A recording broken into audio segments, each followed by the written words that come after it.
this guide, I'm going to show you how you could fix a laptop keyboard that's not working on Windows 10 or Windows 11. Before we do get into this guide, make sure to like the video and subscribe to the channel with all notifications on. It really does help the channel and lets us know that you want more content like this. We'd greatly appreciate it. And if at any point throughout this guide you did have any questions, just ask them down in the comment section below and we can help you out further. I'm going to be doing my best to reply to every single comment down there. First things first, what you're going to want to do is make sure the keyboard isn't locked with filter keys. Essentially, hit the start button down here and then go ahead and go up to your settings. Once you're at settings, go ahead and look on this left-hand sidebar and select accessibility and scroll down to the interaction key all the way down here and find keyboard.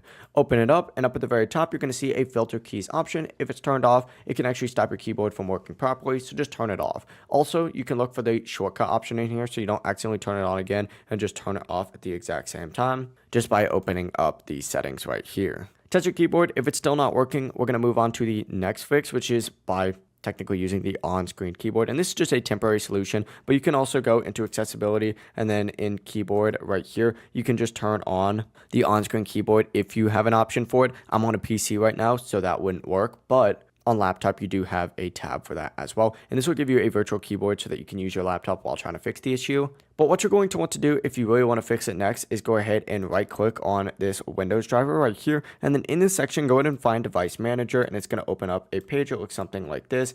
Go ahead and find keyboards on here, select this, find your keyboard on here, right click on it and go ahead and hit update driver, hit search automatically for drivers and update one if there's available. If there's not one available, go ahead and right click again and hit uninstall device, confirm and then reinstall it after restarting your PC. It's going to automatically reinstall, so all you need to do to restart your PC is go down, select this little Windows button down here, select the power button and hit restart and you're good to go. But that is it. It really is as simple as that. If this guide did help you out, make sure to like the video and subscribe to the channel with all notifications on. If you guys did have any questions, just ask them down in the comment section below and we can help you out further. I'm going to be doing my best to reply to every single comment down there. Have a great rest of your day. Peace.